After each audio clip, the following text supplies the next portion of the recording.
નમસ્કાર વિદ્યાર્થી મિત્રો, ધોરણ 9 વિષય સામાજિક વિજ્ઞાન. આજે આપણે સામાજિક વિજ્ઞાનની શરૂઆત કરીએ છીએ. તો સૌપ્રથમ એકમ 1 વિશે આપણે અભ્યાસ કરીશું. એકમ 1 નું ટાઇટલ છે ભારતમાં બ્રિટિશ સત્તાનો ઉદય. બ્રિટિશ એટલે આપણને ખ્યાલ આવે છે કે અંગ્રેજો. તો ભારતની અંદર અંગ્રેજોએ ઘણા વર્ષો સુધી રાજ કર્યું. અંગ્રેજો સિવાય પણ બીજી વિદેશી યુરોપિયન પ્રજાએ પણ ભારતની અંદર રાજ કર્યું છે. તો કહેવાય છે કે ભારત પ્રાચીન સમયથી એટલે કે બહુ સુખી અને સંપન્ન દેશ ગણાતો. કે શેના કારણે? કે સમૃદ્ધ વારસાને કારણે, કે આપણને પેઢીમાંથી મળ્યું છે આપણા શિલ્પો, સ્થાપત્યો, મંદિરો. તો એના કારણે એ ખૂબ જ સુખી અને સંપન્ન ગણાતો દેશ છે. તો આના લીધે અનેક વિદેશી પ્રજાઓ ભારતમાં આવીને ભારત સાથે વેપાર કરવા ઈચ્છતી. એ વખતે ભારતના મરી મસાલા, તેજાના મલમલ, રેશમી, કાપડ, ગળી વગેરે પ્રખ્યાત હતા. અને આ ચીજ વસ્તુઓ યુરોપની અંદર જતી હતી. હવે યુરોપિયન પ્રજા આ ચીજ વસ્તુઓ લેવા માટે એક જળમાર્ગની શરૂઆત કરે છે. એટલે કે જળમાર્ગ અને જમીન માર્ગ બંને વચ્ચે ભારતમાંથી યુરોપમાં વેપાર થતો. તો વિદ્યાર્થી મિત્રો, વધુ ચર્ચા આપણે પાઠ્યપુસ્તકમાંથી કરીશું. પ્રાચીન સમયથી ભારત તેના આર્થિક, સાંસ્કૃતિક, આધ્યાત્મિક વારસાને કારણે સમગ્ર વિશ્વમાં એક અજોડ સ્થાન ધરાવે છે.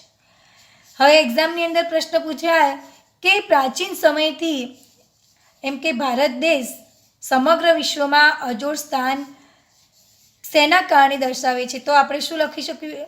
આર્થિક, સાંસ્કૃતિક અને આધ્યાત્મિક.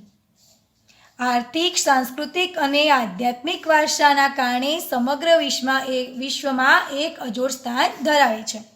હવે આગળ જોઈએ. ભારતના સાંસ્કૃતિક વારસા અને આર્થિક સમૃદ્ધિના કારણે વિશ્વના ઘણા દેશોની પ્રજા ભારતમાં આવી ભારતના મરી મસાલા, તેજાના મલમલ, રેશમી, કાપડ, ગળી વગેરેની યુરોપના દેશમાં ખૂબ જ માંગ હતી. ભારત અને યુરોપ વચ્ચે વેપાર જમીન માર્ગ અને જળમાર્ગ થતો. અને આ માર્ગના કેન્દ્રને સ્થાને તુર્કસ્તાનમાં આવેલું ઇસ્તંબુલ, કોન્સ્ટેન્ટિનોપલ હતું. હવે ભારતના મરી મસાલા, તેજાના મલમલ, રેશમી, કાપડ, ગળી વગેરે યુરોપના દેશોમાં ખૂબ જ માંગ હતી. આના વગર એ લોકોને ચાલી શકી તેમ ન હતું. તેથી ભારત અને યુરોપ વચ્ચે વેપાર કરવા માટે જમીન માર્ગ તેમજ જળમાર્ગ થતો હતો. હવે આ માર્ગના કેન્દ્ર સ્થાને કોણ આવે છે? તુર્કસ્તાન. એટલે કે તુર્કસ્તાન આવેલું ઇસ્તંબુલ એટલે કે કોન્સ્ટેન્ટિનોપલ હતું. હવે આગળ જોઈએ તો તુર્ક મુસલમાનોએ કોન્સ્ટેન્ટિનોપલ જીતી લીધું. કઈ સાલમાં? ઈસવીસન 1453માં. આથી યુરોપવાસીઓ માટે કોન્સ્ટેન્ટિનોપલ, ઇસ્તંબુલ થઈ ભારત આવવાનો જળમાર્ગ બંધ થઈ ગયો. યુરોપવાસીઓને મરી મસાલા વગર ચાલે તેમ ન હતું. આથી નવો જળમાર્ગ શોધવાની જરૂરિયાત ઊભી થઈ, જેથી વિશ્વના ભૌગોલિક સંશોધનોના યુગનો પ્રારંભ થયો. હવે શું થાય છે કે આ જળમાર્ગ વચ્ચે કોન્સ્ટેન્ટિનોપલ આવેલું છે. તો ત્યાં આગળ તુર્કી મુસલમાનોએ શું કરેલું? એ કોન્સ્ટેન્ટિનોપલ જીતી લીધું ઈસવીસન 1453માં. તો હવે યુરોપવાસીઓ માટે મુશ્કેલી ઊભી થઈ કે ભારત આવવાનો જે જળમાર્ગ હતો તે બંધ થઈ ગયો. હવે એમને મરી મસાલા વગર ચાલે તેમ ન હતું. તેથી તેમને એક નવો જળમાર્ગ શોધવાની જરૂરિયાત ઊભી થાય છે. તેથી તેમને વિશ્વના ભૌગોલિક સંશોધનોનો આશરો લઈ અને નવો જળમાર્ગ શોધવાની શરૂઆત કરે છે. હવે આપણે નવા જળમાર્ગ શોધવાની તરફ આગળ વધીએ તો ભારત આવવાના જળમાર્ગની શોધ. પોર્ટુગલના રાજા પ્રિન્સ હેનરીની પ્રેરણા, પ્રોત્સાહન અને આર્થિક મદદથી સાહસવીરોએ નવા જળમાર્ગ શોધવાના પ્રયત્નો આદર્યા. પોર્ટુગલના રાજા કોણ છે? Prince henry. તો એમની પ્રેરણા, પ્રોત્સાહન અને આર્થિક મદદથી જે સાહસવીરો હતા એમને નવા જળમાર્ગ શોધવાના પ્રયત્નો શરૂ કર્યા. ભારત આવવાના જળમાર્ગની શોધ માટે ઘણા સાહસવીરોએ પ્રયત્નો કર્યા. કેમ કે બીજા ઘણા સાહસવીરોએ પ્રયત્નો કર્યા, પરંતુ જેમાં બાર્થોલોમ્યુ ડાયઝે cape of good hope cape of good hope ભૂસીરની શોધ કરી. તેમાંથી જળમાર્ગ શોધવાની શરૂઆત કરી હતી. એમાંથી બાર્થોલોમ્યુ ડાયઝે કેપ ઓફ ગુડ હોપની ભૂસીરની શોધ કરી. અને ક્રિસ્ટોફર કોલમ્બસે સ્પેનના રાજાની આર્થિક મદદથી નવો જળમાર્ગ શોધવાની સાહસ યાત્રા આરંભી. હવે આગળ આવે છે ક્રિસ્ટોફર કોલમ્બસ. તો તેને સ્પેનના રાજાની આર્થિક મદદથી નવો જળમાર્ગ શોધવાની યાત્રા આરંભે છે. તો ઈસવીસન 1492માં એટલાન્ટિક સમુદ્રમાં આવેલ વર્તમાન વેસ્ટ ઇન્ડિઝ ટાપુએ આવીને અટકી. હવે આ કોલમ્બસે જળમાર્ગ શોધવાની શરૂઆત કરી ઈસવીસન 1492માં. તો એની શરૂઆત ક્યાં પહોંચે છે? એટલાન્ટિક સમુદ્રમાં આવેલ વર્તમાન વેસ્ટ ઇન્ડિઝ ટાપુએ આવીને અટકે છે અને કહે છે કે મૃત્યુ પર્યંત ભારત આવવાના જળમાર્ગ શોધવાના વિશ્વાસ ધરાવતા કોલમ્બસે વાસ્તવિક રીતે નવો જ પ્રદેશ શોધ્યો હતો. આ સ્પષ્ટતા અમેરિગો વેસ્પુચીએ કરી હોવાથી ત્યારબાદ આ નવો પ્રદેશ અમેરિકા તરીકે ઓળખાયો. હવે ઈસવીસન 1492માં ક્રિસ્ટોફર કોલમ્બસે સ્પેનના રાજાની આર્થિક મદદથી નવો જળમાર્ગ શોધવાની એની શરૂઆત કરી હતી. પછી તે એટલાન્ટિક સમુદ્રમાં આવેલ વર્તમાન વેસ્ટ ઇન્ડિઝ ટાપુએ આવીને અટકે છે અને એને એવું લાગે છે કે મેં ભારત જવાનો જળમાર્ગ શોધી લીધો એવો એને વિશ્વાસ થાય છે, એવો એ વિશ્વાસ ધરાવે છે. પરંતુ વાસ્તવમાં હકીકતમાં એ એક નવો જ પ્રદેશ હતો. એ ભારત આવવાનો જળમાર્ગ ન હતો, પરંતુ એક નવો જ પ્રદેશ તેને શોધ્યો હતો. તો એની સ્પષ્ટતા કોણ કરે છે? અમેરિગો વેસ્પુચી. એક્ઝામની અંદર પ્રશ્ન પૂછાય કે કોલમ્બસે એક નવો જ પ્રદેશ શોધ્યો છે, એની સ્પષ્ટતા કોણે કરી? તો અમેરિગો વેસ્પુચીએ કરી. પછી ત્યારબાદ એ નવા પ્રદેશનું નામ પડે છે અમેરિકા. અમેરિગો પરથી અમેરિકા નામ પડે છે. હવે આગળ આપણે જોઈએ એનો જળમાર્ગ જોઈએ કે આ છે તુર્કસ્તાન. તો પહેલાં અહીંયા મિત્રો આ તમને જે ઘાટી લીટી સીધી દેખાય છે એ જૂનો જળમાર્ગ છે, જ્યારે આ ટપકામાં એ લીટી દેખાય છે એ નવો જળમાર્ગ શોધેલો છે. હવે આગળ જોઈએ કે ભારત આવવાનો જળમાર્ગ.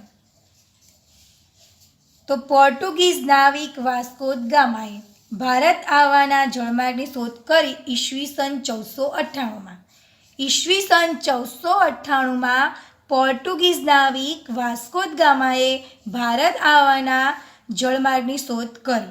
એક્ઝામની અંદર પ્રશ્ન પૂછાય કે વાસ્કો દ ગામાએ કઈ સાલમાં ભારત આવવાના જળમાર્ગની શોધ કરી? તો ઈસવીસન 1498.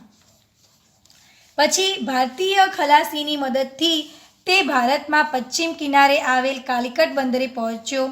ત્યાંના રાજા સામુદ્રિકે એટલે કે જામોરીને તેને આવકાર આપી રાજ્યમાં વેપાર કરવાની છૂટ આપી. આમ વિશ્વમાં આ ઘટના મહત્વપૂર્ણ ગણાય છે. તેના કારણે જ યુરોપીયો માટે ભારત આવવાના દ્વાર ખુલી ગયા. હવે શું થાય છે કે વાસ્કો દ ગામાએ ભારતીય ખલાસીને એટલે કે હોડી ચલાવનાર નાવિકની મદદથી ભારતમાં પશ્ચિમ કિનારે આવેલ કાલિકટ બંદરે તે પહોંચી જાય છે. હવે ત્યાંના રાજા છે સામુદ્રિક જામોરીન. તો એમને તેને શું કર્યું? આવકાર આપ્યો અને રાજ્યમાં વેપાર કરવાની છૂટ આપે છે. આમ વિશ્વમાં આ ઘટના મહત્વપૂર્ણ ગણાય છે અને તેના કારણે જ યુરોપવાસીઓ માટે ભારત આવવાના દ્વાર ખુલી ગયા. હવે આગળ આવે છે કે ભારતમાં યુરોપિયન પ્રજાનું આગમન. ભારતના એમ કે અંગ્રેજોનું આગમન અને વેપારી મથકોની સ્થાપના. તો ભારત આવવાના જળમાર્ગની શોધ થયા બાદ ભારતમાં વેપાર કરવા સૌપ્રથમ પોર્ટુગીઝ ફિરંગી પ્રજા આવી. એક્ઝામની અંદર એમ પણ પ્રશ્ન પૂછાય કે ભારતના એમ કે સૌપ્રથમ ભારતની અંદર વેપાર કરવા માટે કઈ પ્રજા આવી? તો પોર્ટુગીઝ ફિરંગી પ્રજા આવી. 100 વર્ષના સમયમાં પોર્ટુગીઝોએ દીવ, દમણ, ગોવા, કોચીન, મલાક્કા વગેરે પ્રદેશો પોતાના નિયંત્રણમાં લાવી દીધા. પોર્ટુગીઝોને વેપારમાં મળેલી સફળતાથી પેરાઈને હોલેન્ડના ડચ વલંદાઓ અને ડેનમાર્કની ડેનિશ પ્રજા પણ ભારતમાં વેપાર કરવા આવી. ઇંગ્લેન્ડના વેપારીઓએ ભારત સાથે વેપાર કરવા ઈસ્ટ ઇન્ડિયા કંપનીની સ્થાપના ઈસવીસન 1600માં કરી. ઇંગ્લેન્ડના રાણી ઇલિઝાબેથે ઈસ્ટ ઇન્ડિયા કંપનીને પૂર્વના દેશો સાથે વેપાર કરવાની પરવાનગી આપી. 1608માં કંપનીનું પ્રથમ વહાણ કપ્તાન વિલિયમ્સ હોકિન્સની આગેવાની હેઠળ સુરત આવ્યું, પરંતુ તેમને ફિરંગીઓના વર્ચસ્વ અને વિરોધના કારણે વેપાર કરવાની પરવાનગી મળી શકી નહીં. આખરે ઈસ્ટ ઇન્ડિયા કંપનીને મુગલ બાદશાહ જહાંગીર તરફથી વેપાર કરવાનો એમ કે પરવાનો મળતા સુરતમાં બ્રિટિશ ઈસ્ટ ઇન્ડિયા કંપનીની પ્રથમ કોઠી સ્થાપી. હવે ભારત આવવાનો જળમાર્ગ ખુલી ગયો એટલે કે સૌપ્રથમ કોણ આવે છે? પોર્ટુગીઝ ફિરંગીઓ. પછી એમે 100 વર્ષના સમય દરમિયાન પોર્ટુગીઝોએ દીવ, દમણ, ગોવા, કોચીન, મલાક્કા વગેરે પ્રદેશો પોતાના કાબૂમાં કરી લીધા. પોર્ટુગીઝોને વેપારમાં મળેલી સફળતાથી પેરાઈને બીજા પણ યુરોપિયન આવે છે. કોણ આવે છે? હોલેન્ડના ડચ વલંદાઓ, ડેનમાર્કની ડેનિશ પ્રજા પણ ભારતમાં વેપાર કરવા માટે આવે છે. ત્યારે ઇંગ્લેન્ડના વેપારીઓએ ભારત સાથે વેપાર કરવા માટે ઈસ્ટ ઇન્ડિયા કંપનીની સ્થાપના કરી ઈસવીસન 1600માં. એમ કે ભારતમાં વેપાર કરવા માટે ઇંગ્લેન્ડના લોકોએ કઈ સાલમાં ઈસ્ટ ઇન્ડિયા કંપનીની સ્થાપના કરી? તો 1600માં. ઈસવીસન 1600માં ઈસ્ટ ઇન્ડિયા કંપનીની સ્થાપના કરી. ત્યારે ઇંગ્લેન્ડના રાણી ઇલિઝાબેથે ઈસ્ટ ઇન્ડિયા કંપનીને પૂર્વના દેશો સાથે પણ વેપાર કરવાની પરવાનગી આપી 1608માં. હવે પછી પરવાનગી આપતા 1608માં કંપનીનું પ્રથમ વહાણ કપ્તાન વિલિયમ્સ હોકિન્સની આગેવાની હેઠળ તે સુરત આવ્યું અને સુરતમાં કોણ વર્ચસ્વ કરતું હતું? ફિરંગીઓ. તો ફિરંગીઓએ તેનો વિરોધ કર્યો અને એ વિરોધને કારણે તેમને ત્યાં વેપાર કરવાની પરવાનગી મળી નહીં. આખરે ઈસ્ટ ઇન્ડિયા કંપનીએ મુગલ બાદશાહ જહાંગીર તરફથી વેપાર કરવાની પરવાનગી મળી. પછી એમને મુગલ બાદશાહ જહાંગીર તરફથી વેપાર કરવાની મંજૂરી મળે છે અને એ મળતાની સાથે જ સુરતમાં તેઓ ઈસ્ટ ઇન્ડિયા કંપનીની પ્રથમ કોઠી એટલે કે એમનું વેપાર મથક સ્થાપે છે 1613માં. કે 1613માં તેઓ ઈસ્ટ ઇન્ડિયા કંપનીની પ્રથમ કોઠી એમનું વેપાર મથક સ્થાપે છે. હવે શરૂઆતમાં તો વર્ષોમાં કંપનીએ સુરત, ભરૂચ, અમદાવાદમાં વેપારી મથકો સ્થાપ્યા, પરંતુ આ પ્રદેશોમાં મરાઠી સત્તાનું પ્રભુત્વ વધતા કંપનીને જોખમ દેખાયું. તેથી તેઓ દક્ષિણ અને પૂર્વ દિશામાં આગળ વધ્યા, જ્યાં તેમણે મછલીપટ્ટમ એટલે કે આંધ્રપ્રદેશ, સેન્ટ જોર્જ, ચેન્નઈ અને ફોર્ટ વિલિયમ કોલકાતામાં કોઠીઓ સ્થાપી અને મુંબઈ ખાતે વડુ મથક સ્થાપ્યું ઈસવીસન 1687માં. હવે તેમને આવીને શરૂઆતના વર્ષોમાં તો કંપનીએ સુરત, ભરૂચ, અમદાવાદમાં વેપારી મથકો સ્થાપ્યા, પરંતુ એ પ્રદેશોમાં પણ મરાઠી સત્તાનું પ્રભુત્વ હતું. એટલે એમને થયું કે અમારી કંપની જોખમમાં છે. એટલે તેઓએ શું કર્યું કે દક્ષિણ અને પૂર્વ દિશામાં આગળ વધ્યા અને ત્યાં એમને મછલીપટ્ટમ આંધ્રપ્રદેશ, સેન્ટ જોર્જ, ચેન્નઈ અને ફોર્ટ વિલિયમ કોલકાતામાં પોતાની કોઠીઓ સ્થાપી અને ઈસવીસન 1687માં એમને મુંબઈ ખાતે વડુ મથકની સ્થાપના કરી. હવે આગળ ઈસવીસન 1668માં ભારતમાં વેપાર કરવા ફ્રેન્ચ ઈસ્ટ ઇન્ડિયા કંપનીનું આગમન થયું. હવે ફ્રેન્ચોનું આગમન થાય છે. ફ્રેન્ચ ઈસ્ટ ઇન્ડિયા કંપનીનું આગમન થાય છે 1668માં, કે જેણે સમય જતાં માહે, કરાઈકલ, પોંડિચેરી એટલે કે પુડુચેરી, ચંદ્રનગર, મછલીપટ્ટમ વગેરે પ્રદેશોમાં વેપારી મથકોની સ્થાપના કરી. 18મી સદીમાં અંગ્રેજો અને ફ્રેન્ચો વિશ્વભરમાં પોતાની સત્તા સ્થાપવા અને સંસ્થાનો મેળવવા સતત સક્રિય હતા. ભારતમાં 1746થી 1763 દરમિયાન આ બંને બ્રિટિશ ઈસ્ટ ઇન્ડિયા કંપનીની અને ફ્રેન્ચ ઈસ્ટ ઇન્ડિયા કંપની વચ્ચે સત્તા સ્થાપવા 3 કર્ણાટક વિગ્રહ થયા, જેમાં ફ્રેન્ચ ઈસ્ટ ઇન્ડિયા કંપનીનો પરાજય થયો. હવે અહીંયા ઈસવીસન 1668માં ભારતમાં વેપાર કરવા ફ્રેન્ચ અને ઈસ્ટ ઇન્ડિયા કંપનીનું આગમન થયું.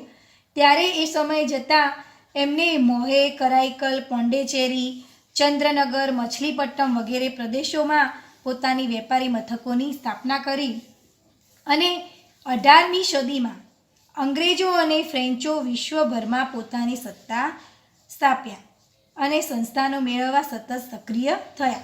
હવે અહીંયા 18મી સદી એટલે કે 1701થી 1800 સુધી. હવે ત્યારબાદ ઈસવીસન 1746થી 1763 દરમિયાન આ બંને બ્રિટિશ ઈસ્ટ ઇન્ડિયા કંપની અને ફ્રેન્ચ ઈસ્ટ ઇન્ડિયા કંપની વચ્ચે સત્તા સ્થાપવા 3 કર્ણાટક વિગ્રહ થયા. હવે આ બંને વચ્ચે યુદ્ધ થયા, જેમાં ફ્રેન્ચ ઈસ્ટ ઇન્ડિયા કંપનીનો પરાજય થયો અને બ્રિટિશ ઈસ્ટ ઇન્ડિયા કંપનીનો રાજ્ય વિસ્તારનો માર્ગ મોકળો થયો. આમ સત્તા સંગ્રહના અંતે ફિરંગીઓ પાસે દીવ, દમણ, ગોવા રહ્યા, જ્યારે ફ્રેન્ચો પાસે ચંદ્રનગર, માહે, કરાઈકલ, પોંડિચેરી જેવા પ્રદેશો રહ્યા, જ્યારે ડચ પ્રજા કાયમને માટે વિદાય પામી. હવે બ્રિટિશ ઈસ્ટ ઇન્ડિયા કંપનીને આ રાજ્ય વિસ્તારમાંનો જે માર્ગ છે એ એમને મોકળો થયો, ત્યારે એમ થતાં સત્તા સંઘર્ષના અંતે ફિરંગીઓ પાસે દીવ, દમણ, ગોવા રહ્યા અને ફ્રેન્ચો પાસે ચંદ્રનગર, માહે, કરાઈકલ, પોંડિચેરી જેવા પ્રદેશો રહ્યા, જ્યારે ડચ પ્રજાનો કાયમ માટે અહીંયાથી વિદાય પામી. હવે આગળ આવે છે પ્લાસીનું યુદ્ધ.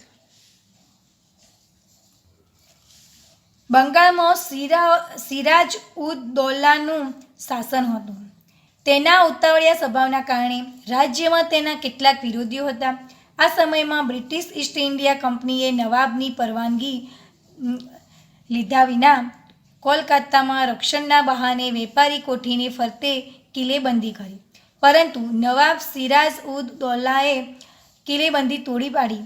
આ સમાચાર મદ્રાસ, ચેન્નઈ પહોંચતા કોલકાતાની કોઠીને સહાય કરવા રોબર્ટ ક્લાઇવની આગેવાની નીચે કંપનીનું એક નાનકડું સૈન્ય બંગાળ આવ્યું. હવે પ્લાસીના યુદ્ધમાં બંગાળમાં કોણ છે? સિરાજ ઉદ દૌલાનું શાસન ચાલતું હતું. તો એ સ્વભાવે ઉતાવળિયો હતો અને એના કારણે રાજ્યમાં કેટલાક એના વિરોધી હતા. તો આ સમયમાં બ્રિટિશ ઈસ્ટ ઇન્ડિયા કંપનીએ નવાબની પરવાનગી લીધા વગર તેમને કોલકાતામાં રક્ષણના બહાને એક વેપારી કોઠીની ફરતે કિલ્લેબંધી નાખી, પરંતુ નવાબ સિરાજ ઉદ દૌલાએ કિલ્લેબંધી તોડી નાખી. તો આ સમયે એમ કે આ સમાચાર મદ્રાસ, ચેન્નઈ પહોંચતા કોલકાતાની કોઠીને સહાય કરવા કોણ આવે છે? રોબર્ટ ક્લાઇવની આગેવાની નીચે કંપનીનું એક નાનકડું સૈન્ય તૈયાર થાય છે અને સૈન્ય બંગાળ આવ્યું. હવે ઈસ્ટ ઇન્ડિયા કંપનીનું સૈન્ય શક્તિશાળી હોવા છતાં નવાબના સૈન્યને પરાજય આપવાનું સરળ ન લાગતા રોબર્ટ ક્લાઇવે દગાખોરીનો આશરો લીધો. નવાબને પરાજય આપતા ષડયંત્ર ઘડી કાઢવામાં આવ્યું, જેમાં સેનાપતિ મીર જાફર શેઠ અમીચંદને કાવતરામાં સામેલ કર્યા અને કંપનીએ નવાબ કનડગત કરે છે એવા બહાના નીચે પ્લાસી નામના ગામ પાસે મેદાનમાં યુદ્ધ જાહેર કર્યું. હવે શું થાય છે કે ઈસ્ટ ઇન્ડિયા કંપનીનું સૈન્ય શક્તિશાળી હોવા છતાં નવાબના સૈન્યને પરાજય આપવાનું સરળ લાગતા રોબર્ટ ક્લાઇવે એક યુક્તિ એટલે કે દગાખોરીનો આશરો લીધો, ષડયંત્ર રચવાનું નક્કી કર્યું. તો એમ કે તમે નવાબને પરાજય આપવા માટે એક ષડયંત્ર ઘડી કાઢ્યું જેમાં સામેલ થાય છે સેનાપતિ મીર જાફર શેઠ અમીચંદ. તો આ બંનેનો સમાવેશ થાય છે અને એમને એવું કહેવામાં આવે છે કે કંપનીએ નવાબને એમ કે કનડગત કરે છે એવા બહાને પ્લાસી નામના ગામ પાસેના મેદાનમાં યુદ્ધ જાહેર કરવામાં આવે છે. એ પ્લાસી ગામમાં યુદ્ધ જાહેર કરવામાં આવે છે એટલે કહેવાય છે પ્લાસીનું યુદ્ધ. તો 23 જૂન 1757ના રોજ લડાયું. પ્લાસીનું યુદ્ધ 23 જૂન 1757ના રોજ લડાયું ને પ્લાસીનું મેદાન મુર્શિદાબાદ પશ્ચિમ બંગાળથી આશરે 38 કિમીના અંતરે આવેલ છે. હવે આગળ જોઈએ. પૂર્વ યોજના અનુસાર મીર જાફર યુદ્ધમાં નિષ્ફળ રહ્યો. હવે તેમને કાવતરું ષડયંત્ર કરવાની યોજના કરી હતી, તે છતાંય મીર જાફર યુદ્ધમાં નિષ્ફળ રહ્યો. સિરાજ ઉદ દૌલા હારી ગયો અને સિરાજ ઉદ દૌલા હારી ગયો. ક્લાઇનના કાવતરાથી પ્લાસીનું યુદ્ધ માત્ર અડધા દિવસમાં જ પૂરું થયું. એમ કે એને જે ષડયંત્ર કર્યું હતું એના કારણે પ્લાસીનું યુદ્ધ માત્ર અડધા જ દિવસમાં પૂરું થાય છે અને આ યુદ્ધથી ઈસ્ટ ઇન્ડિયા કંપનીને 24 પરગણાની જાગીર મળી. મીર જાફરને બંગાળનો નવાબ બનાવવામાં આવ્યો. આમ પ્લાસીના યુદ્ધ દ્વારા ભારતમાં કંપની સત્તાનો પાયો નંખાયો. ઈસવીસન 1757. પછી આ યુદ્ધથી ઈસ્ટ ઇન્ડિયા કંપનીને 24 પરગણાની જાગીર મળે છે અને મીર જાફરને બંગાળનો નવાબ બનાવવામાં આવે છે. આમ પ્લાસીના યુદ્ધ દ્વારા ઈસવીસન 1757માં ભારતમાં કંપની સત્તાનો પાયો નંખાયો. હવે બક્સરનું યુદ્ધ કે અંગ્રેજોએ મીર જાફરને બંગાળનો નવાબ બનાવી તેની પાસેથી જુદા જુદા બહાના નીચે પુષ્કળ ધન મેળવ્યું અને વધુ અધિકારીઓ મેળવવાની લાલચામાં ઈસ્ટ ઇન્ડિયા કંપનીએ મીર જાફરને ખસેડી મીર કાસિમને બંગાળનો નવાબ બનાવ્યો. કંપની માટે મીર કાસિમ તો મીર જાફર કરતાં વધુ મહત્વાકાંક્ષી સાબિત થયો. તેથી મીર કાસિમનો કંપનીને ડર લાગ્યો અને તેથી મીર કાસિમને ઉથલાવી ફરીથી મીર જાફરને નવાબ બનાવ્યો. મીર કાસિમ અવધના નવાબના શરણે ગયો. આ સમયે અવધમાં મુગલ બાદશાહ શાહ આલમ આવ્યો હતો. આથી ત્રણેય સંયુક્ત રીતે કંપનીનો સામનો કરવાનો નિર્ણય કરી કંપની સામે યુદ્ધ જાહેર કર્યું. હવે અંગ્રેજોએ મીર જાફરને બંગાળનો નવાબ તો બનાવ્યો, પરંતુ તેની પાસેથી જુદા જુદા બહાના કાઢ્યા અને પુષ્કળ ધન મેળવ્યું. અધિકારીઓ મેળવવાની લાલસાથી ઈસ્ટ ઇન્ડિયા કંપનીએ શું કર્યું? મીર જાફરને પણ ખસેડી અને મીર કાસિમને બંગાળનો નવાબ બનાવ્યો. પરિણામે કંપની માટે મીર કાસિમ તો મીર જાફર કરતાં પણ હતું એમ કે વધુ મહત્વાકાંક્ષી સાબિત થયો. તેથી મીર કાસમનો પણ કંપનીને ડર લાગવા લાગ્યો અને તેથી મીર કાસમને પણ ઉથલાવીને ફરીથી મીર જાફરને નવાબ બનાવ્યો. ત્યારે મીર કાસિમ અવધના નવાબના શરણે જાય છે અને આ સમયે અવધમાં મુગલ બાદશાહ શાહ આલમ રાજ કરતા હતા. આથી ત્રણેય સંયુક્ત રીતે કંપનીનો સામનો કરવાનો નિર્ણય કર્યો અને કંપની સામે યુદ્ધ જાહેર કર્યું. હવે બક્સર મુકામે સંયુક્ત સેનાની સામે ઈસ્ટ ઇન્ડિયા કંપનીએ યુદ્ધ કર્યું. ઈસવીસન 1764 22 ઓક્ટોબર, જેમાં સંયુક્ત સેનાનો પરાજય થતાં કંપનીને બંગાળ, બિહાર અને ઓરિસ્સાની દીવાની સત્તા મળે છે. હવે બક્સર મુકામે સંયુક્ત સેનાની આ ત્રણેય સંયુક્ત સેના હતી એટલે એમને ઈસ્ટ ઇન્ડિયા કંપની સામે યુદ્ધ શરૂ કર્યું 22 ઓક્ટોબર 1764. બક્સરનું યુદ્ધ ક્યારે થયું? તો 22 ઓક્ટોબર 1764માં સંયુક્ત સેનાએ ઈસ્ટ ઇન્ડિયા કંપની સામે યુદ્ધ કર્યું. તેમાં સંયુક્ત સેનાનો પરાજય થાય છે અને ઈસ્ટ ઇન્ડિયા કંપનીને બંગાળ, બિહાર અને ઓરિસ્સાની દીવાની સત્તા મળે છે. હવે આગળ કંપની શાસનનો વિકાસ. હવે એમને સત્તા મળે છે અને એ સત્તાથી એ કંપનીનો કેવી રીતે વિકાસ થાય છે એમાં આપણે જોઈએ. અંગ્રેજ સરકારે નિયામક ધારો પ્રસાર કર્યો ઈસવીસન 1773. હવે અંગ્રેજ સરકારે શું કર્યું? ઈસવીસન 1773 નિયામક ધારો પ્રસાર કર્યો, જે કાયદા પ્રમાણે બંગાળના ગવર્નર જનરલ બનાવી કંપનીના વેપારી અને રાજકીય હિતો તથા પ્રવૃત્તિઓને તેના સીધા અંકુશ નીચે મૂક્યા અને તેના નીચે મુંબઈ, મદ્રાસના ગવર્નર અને તેની કાઉન્સિલને મૂકવામાં આવી. આ રીતે વોરન હેસ્ટિંગ્સ ભારતનો પ્રથમ ગવર્નર જનરલ બન્યો. તેના સમયમાં મરાઠાઓ સાથે પ્રથમ મરાઠા વિગ્રહ અને મૈસૂરના હૈદર અલી સાથે દ્વિતીય મૈસૂર વિગ્રહ થયો. હવે અંગ્રેજોએ ઈસવીસન 1773ની અંદર નિયામક ધારો પ્રસાર કર્યો કે જે કાયદા પ્રમાણે બંગાળના ગવર્નર જનરલ બનાવી અને કંપનીના વેપારી અને રાજકીય હિતો તથા પ્રવૃત્તિઓને તેના સીધા અંકુશ નીચે મૂક્યા અને તેના નીચે મુંબઈ, મદ્રાસ ગવર્નર અને તેની કાઉન્સિલને મૂકવામાં આવી. હવે આ રીતે વોરન હેસ્ટિંગ ભારતનો પ્રથમ ગવર્નર જનરલ બન્યો. હવે આ છે ગવર્નર જનરલ વોરન હેસ્ટિંગ કે ભારતમાં પ્રથમ ગવર્નર જનરલ કોણ બને છે? તો વોરન હેસ્ટિંગ. હવે ગવર્નર જનરલ બન્યા પછી તેના સમયમાં મરાઠાઓ સાથે પ્રથમ મરાઠા વિગ્રહ થયો. પછી એને મરાઠાઓ સાથે વિગ્રહ થાય છે અને મૈસૂર હૈદર અલી સાથે દ્વિતીય મૈસૂર વિગ્રહ થયો.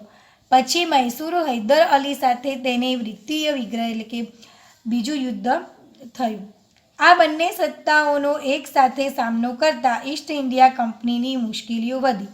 હવે આ ગવર્નર જનરલ છે તેને મરાઠાઓ સાથે અને મૈસૂરના હૈદર અલી સાથે બંને સાથે યુદ્ધ કરવું પડ્યું અને બંને સત્તાઓનો એક સાથે સામનો થતાં ઈસ્ટ ઇન્ડિયા કંપનીની મુશ્કેલીઓ વધી જાય છે. હવે વોરન હેસ્ટિંગ્સ બાદ ગવર્નર જનરલ તરીકે કોર્નવોલિસ આવ્યો. તેના સમયમાં મૈસૂરના વાઘ તરીકે જાણીતા ટીપુ સુલતાન સાથે ત્રીજો મૈસૂર વિગ્રહ થયો.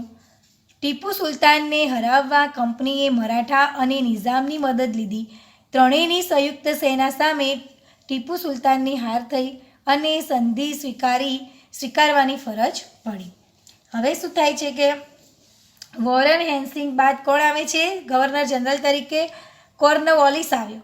હવે તે સમયમાં મૈસૂરના વાઘ તરીકે ટીપુ સુલતાન જાણીતા હતા. આ છે ટીપુ સુલતાન.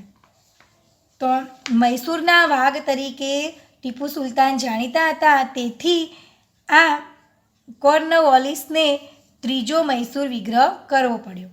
એટલે કે એમાં ટીપુ સુલતાનની હરાવવા માટે કંપનીએ મરાઠા અને નિઝામની મદદ લીધી. હવે ટીપુ સુલતાનને હરાવવા માટે કંપની મરાઠા અને નિઝામની મદદ લે છે અને ત્રણેય જણ સંયુક્ત થઈને સંયુક્ત સેના સામે ટીપુ સુલતાન હારી જાય છે અને પછી સંધિ સ્વીકારવાની તેની ફરજ પડે છે. વિદ્યાર્થી મિત્રો, આજે આપણે ભારતનો નવો જળમાર્ગ, યુરોપિયન પ્રજાનું આગમન, પ્લાસીનું યુદ્ધ, બક્સરનું યુદ્ધ અને અનેક યુરોપિયન પ્રજાઓ, ડચ, વલંદાઓ વગેરે જેવી અનેક યુરોપિયન પ્રજાઓ ભારતની અંદર શાસન કરવા માટે આવે છે અને છેલ્લે ઈસ્ટ ઇન્ડિયા કંપની અહીંયા શાસન કરે છે કે છેલ્લે અંગ્રેજો ભારતની અંદર શાસન કરે છે અને તેઓ કંપની શાસનનો વિકાસ કરવાનું જણાવે છે. તો વિદ્યાર્થી મિત્રો, આજે આપણે આજનું લેક્ચર પૂર્ણ કરીએ છીએ.